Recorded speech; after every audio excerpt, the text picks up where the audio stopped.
doesn't have to follow the Board of Appeals, because then it's determined to be a legislative function and not necessarily a regulatory function. And there's case law out there that states that the city council, the corporate authorities, which includes the mayor and the city council, usually act in a legislative manner as opposed to a regulatory manner. And the Board of Appeals is more of a regulatory function. So just because the Board of Appeals would come out with a decision doesn't necessarily mean that the city council has to follow that recommendation. Right. So they still have to follow those three. And they could say, well, the applicant did not satisfy or sustain variance standard number 1, but it did not 2 and 3. And we're gonna allow the fence or whatever it is to be approved.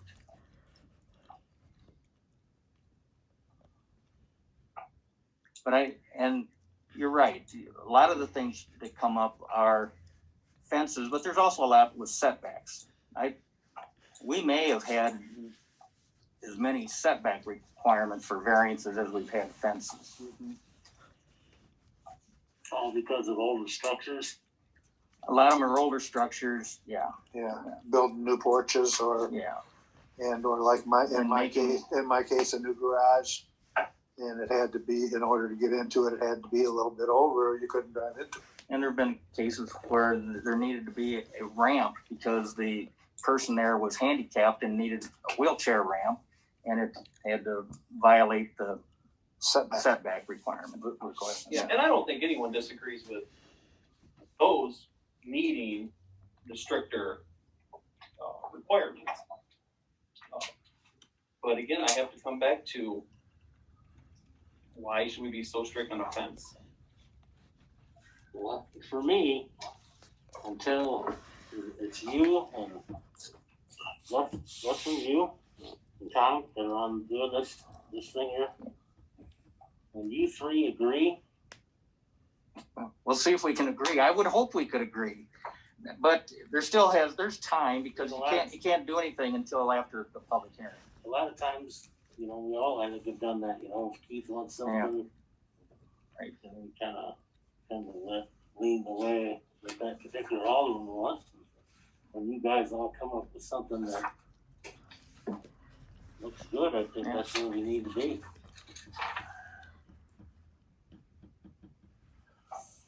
I wish we could come up with one word, like 3 words.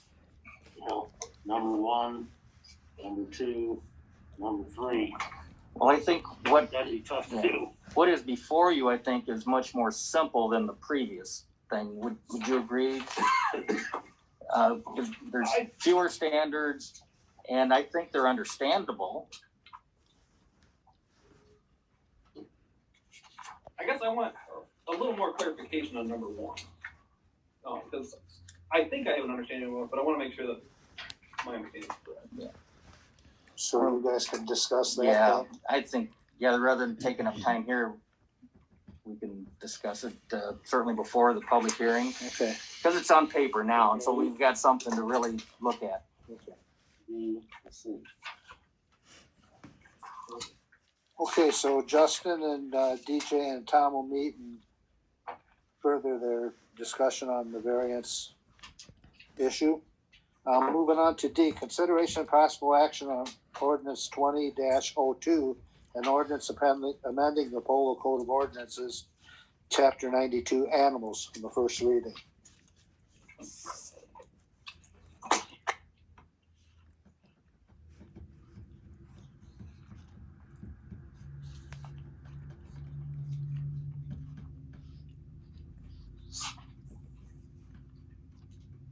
So what, the feeding times were one of the changes? Yeah, that was the change that I was requested to put in there.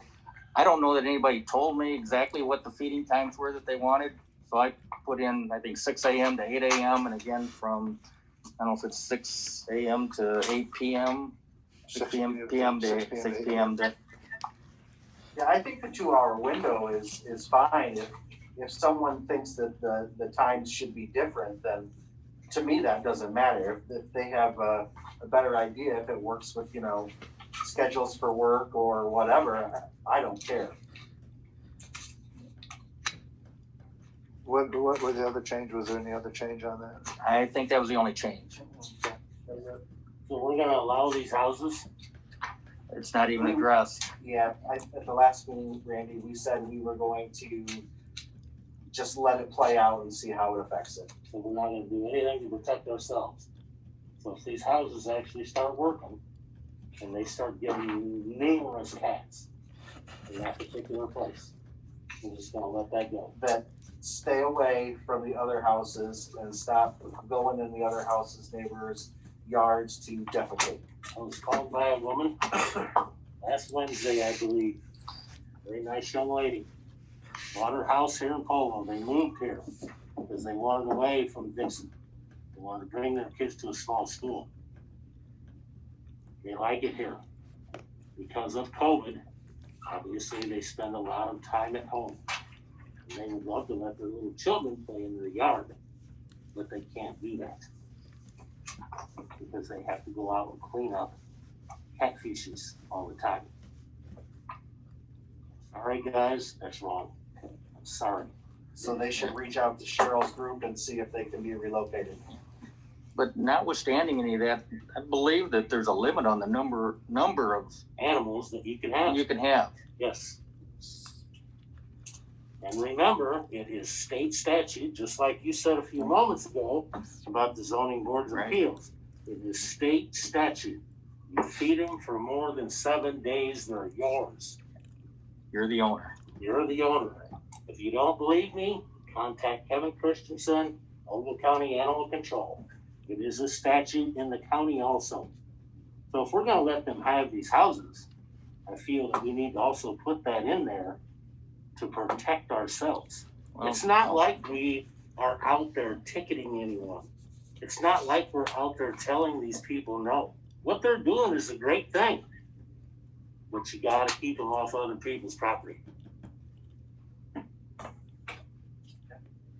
To me, it's that simple. That's did how you- it all began. That was the main complaint years ago. Did you see that? Everybody see the Whiteside County one I sent around? It is so simple. In 5 minutes, you can read the whole thing. Nobody's calling the TV station on them. Nobody's flattering them all over Facebook. Did you send that to me? Yeah, I think so. I So- didn't get it. Huh? I did not get it. I'll send it. I sent it to you in the email, didn't I, Keith? Because you sent me your email. I don't remember it. Justin forwarded to me too, just in case. I mean, if I got it, I got it. You It's mean the fine. Whiteside County one? Well, I sent it to They've you, didn't I? they've actually got the Yeah, wherewithal to be able to follow through with it, where we don't have anything like that. they have a vet that works with them. Right. Where they take these. People trap them. They go there, they get looked over, get all the proper things to them done if they're savable. They get put up for adoption, I believe. Is that how that I goes? think that's what I read. And then in the very end, if it's the last recourse, then they're humanely euthanized. And it's their health Health department. department that runs Yeah. it. It's not the actual. Beth Farini was the email. Well, I got a question regarding the feeding thing. Are we saying this is specifically to people feeding cats, stray, feral, whatever you want to call them? Or are we saying if you own a dog that, you have a food dish outside or something, that you can no longer keep that dish outside? Then we'll need to be specific that this is the intent to feed feral cats. Okay. Or wild animals or whatever. Because, I mean, if you got a dog that spends most of the time outside, Right. that's So your like, I choice. have a I water still dish think outside for my dog. It probably has the exact same outcome. You're still letting, wild animals that are gonna drift into That was town. my thought. It's the same premise. Because if you leave the feeding dish out with food in it, Mhm. then raccoons, Yep. squirrels, Nocturnals. nocturnals, or cats, feral cats. Even though that's the intent, I think there's others that may come up there and be attracted to it for feeding. Okay, so if that's the intent, okay, Yeah. if that's what you think's gonna happen, because of leaving, if it's a dog, perhaps, and so we're trying to make this a level playing field, so nobody's getting in trouble, then I would assume from this point forward that my dog's gonna be able to roam free. I think that's a very valid point, guys. We pay for these dogs. Pay to get them all their shots, their tags. It's a yearly thing. If they get out, it's $45 to get them out of the vet.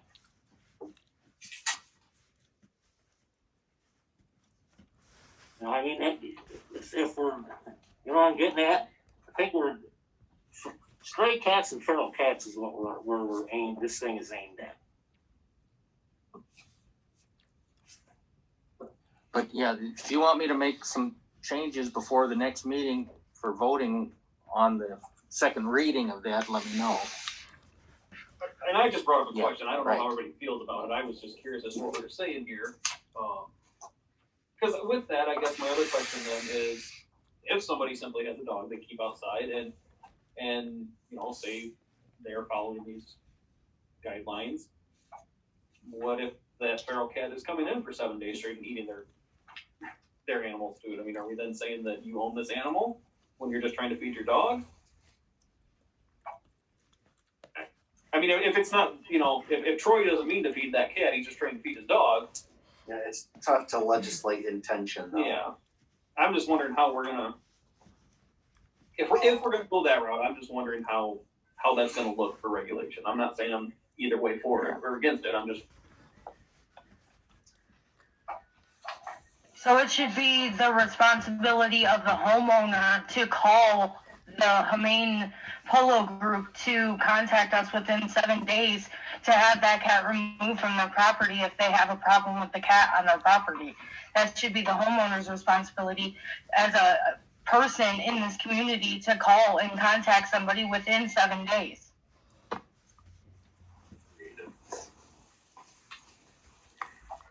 I mean, was that a question? I didn't. It was a statement. The statement. Yeah, slow down, dude.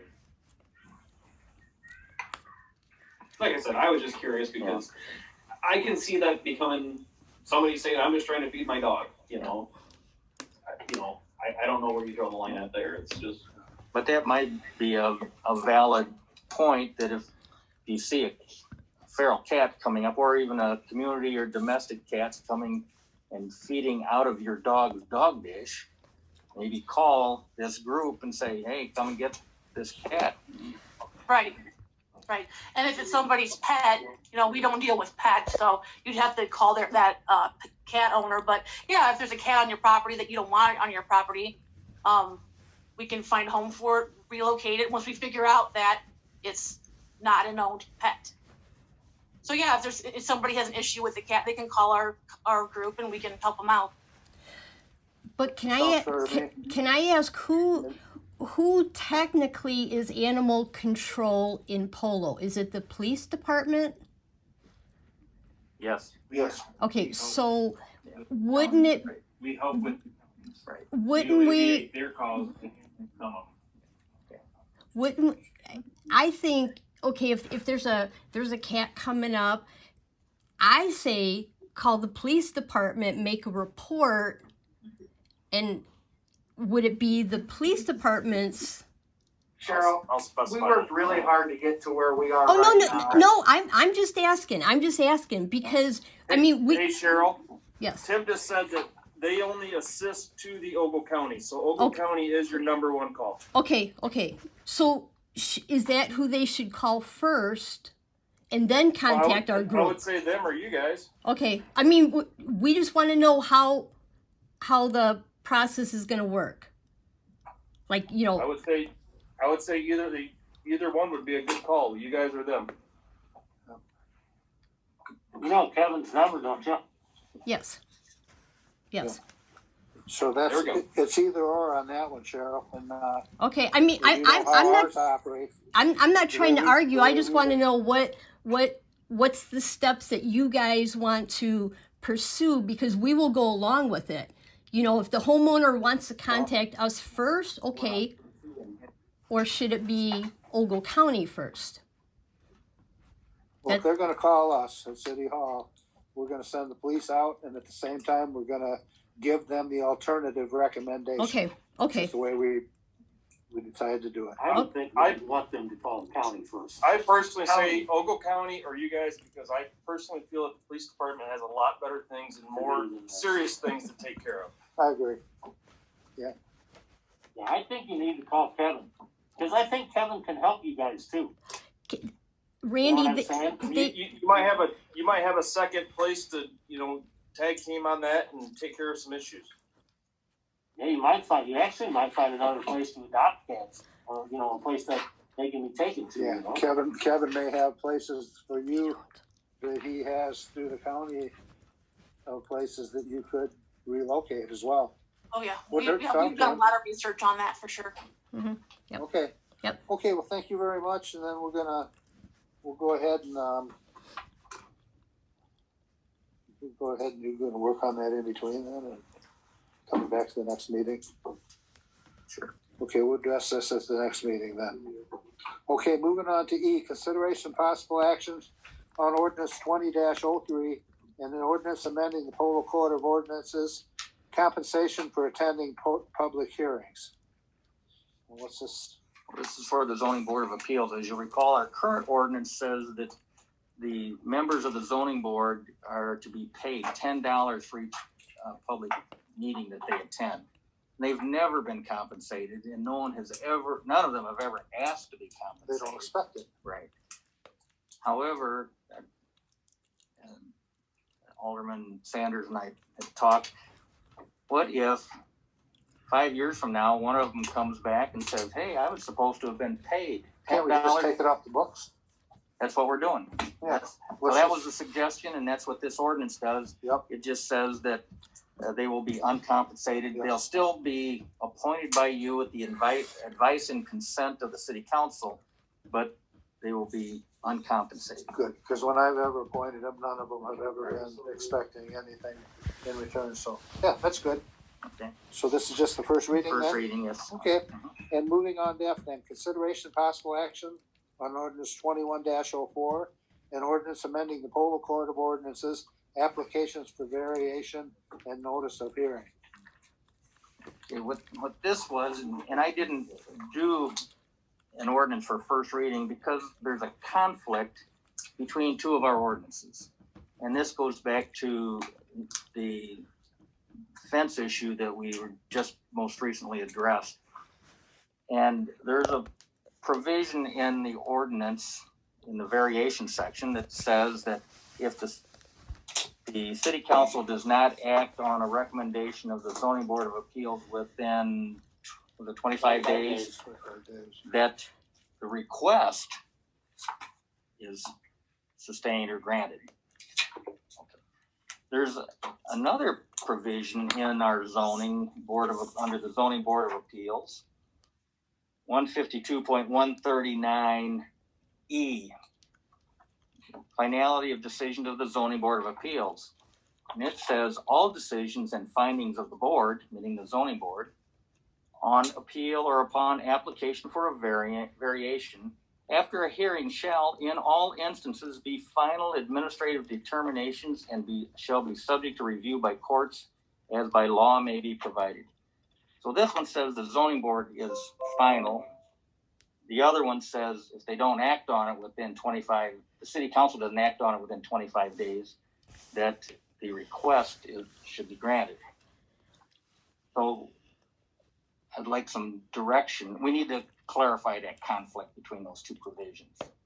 But I'd like, if you give me some guidance, I'll draft the ordinance consistent with that. Up to this point in time, since I've been involved, we've never had this issue until now, ever. Well, and kind of to me, the 152.140B3, which is exactly what we just went through with the Gunders.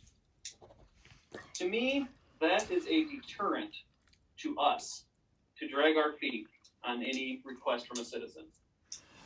So for us to say that, go the other way and say, well, if we just don't do it, then it just goes back to what the zoning board says. to me, that's a little bit of a scapegoat.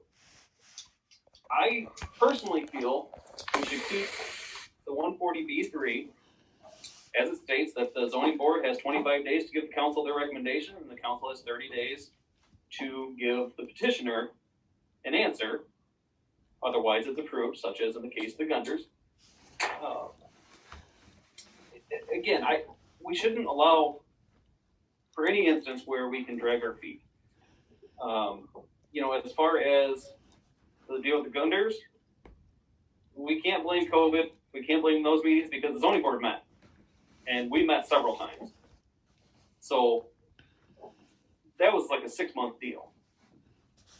So personally, this to me is what needs to stay.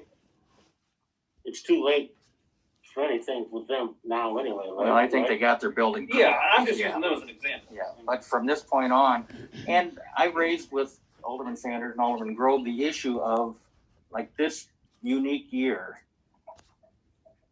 we did have some meetings that were canceled for the city council because of COVID. We didn't even meet, whether by Zoom or otherwise. Mm-hmm. And if the timing was just right, we might have missed that deadline.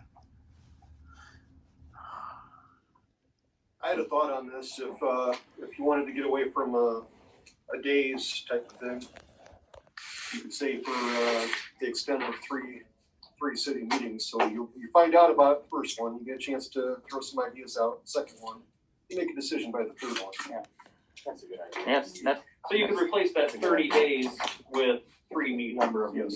yeah, that's And now, Because if one gets canceled, you still have to You wait. still- for the yeah, right. Let's do that. Okay, Let's do that. And I think that's fair to everyone. yeah. Yep, that's a good one. so if one gets canceled, we're not to number 2. If between 1 and 2 gets canceled, we're not. You're still on number 2. We're still on number 2. Yeah. And what about the zoning board of appeals meeting? Because there's a time, from the time they make the application for a variance, there's a time that the zoning board has to meet. Are we gonna do anything there in case there's no quorum? Are you Yep. saying when they petition, Yes. what was the time? I guess I missed that time. I have to go back and look at that. I think it's 30 days. I vaguely remember seeing something. I I don't think that's ever been an issue either, has it? No, but I'm just saying it could be an issue It if could we be. have more things like COVID. Whatever happens, I just don't want to make anything that we override the zoning board of appeals on a recommendation. I mean, we either prove it or we don't. I don't think that we should have the right to make an executive decision over the zoning board of appeals on an application for a variation. Because I handpicked these guys specifically because I got trust in every one of them, in their opinions and their logic and their expertise of whatever they're. I just don't. Well, and that may be, and I see what you're saying there, Doug, but you're not always writing something just for the people you appointed. It's also the future. Right. Yeah, that's true. So, I mean, to say that the council should never have the authority to override the zoning board decision, I don't agree with that. Right. Yeah, And that's I what- think for the most part, we don't. no. We don't. No. Since I've been here, I think maybe once or twice.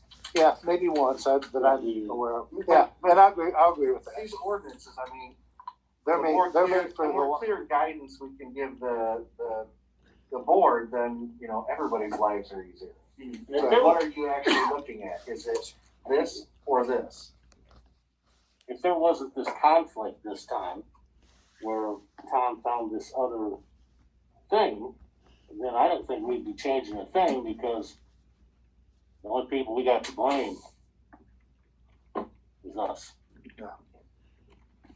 Yeah, I think if you do that, as far as the other, I don't know if that's necessary now. You ever come up with it? I'm looking right now. I think as far as the time frame between when the petition is made to when the zoning board meets, I think we need to be careful on how we word if we're going to change that, simply because personally I don't want to see it where they simply couldn't make a quorum in that month's period because 3 or 4 of them, whatever, couldn't show up. I mean, Right. Cause there you can get dragging somebody along too. Right. Yeah, the way it's stated right now is the zoning board shall publish a notice of a hearing and on such application for variation, stating the time and place and the purpose of the hearing, and that publication shall be at least 15 days in advance of the hearing, but not more than 30 days. Then, after the hearing, the board shall, within 30 days after the public hearing or hearings, make its recommendation to the city council in writing. The city council shall pass upon the petition for variation. And if the council fails to act within 25 days, we're going to change that to 3 meetings, such petition shall be deemed to be approved. But it has happened. And I think that we could still leave that in there that way, probably, where a quorum wasn't present. So a chair pro tem has then just continued the hearing to another date. Mm-hmm. And it anticipates that you could have a continuation of the hearing. And then after the hearing, the recommendation must be to the city council within 30 days after the hearing And it's in always, writing. and it's always within the next Right. council meeting, Yeah. so. Right. And so then the council would have 3 regular meetings thereafter To make the the decision. And if not, then if they don't, then is the variation granted, yeah, Yeah. yeah, I mean, we're, notwithstanding that the zoning board of appeals may have recommended something different. Yeah, I think Right. it's just approved at that point because Yeah. we make the final decision, so. and I think we've learned our lesson on that one. I don't think it's ever gonna come up again, but No, I don't think I so wish either. I would have never found it. I was just reading. Okay, so that pretty much wraps it up. I'd like to wish everybody, thank you everybody that attended this Zoom meeting. And I'd like to wish everybody a Merry Christmas. And, anybody else have anything they want to add before we adjourn this thing? Okay, thank you, everybody. Entertain. So make a motion, we adjourn. All in favor? Aye. Thank you. Merry Christmas. Merry Christmas, everybody. Merry Christmas. Cat hand.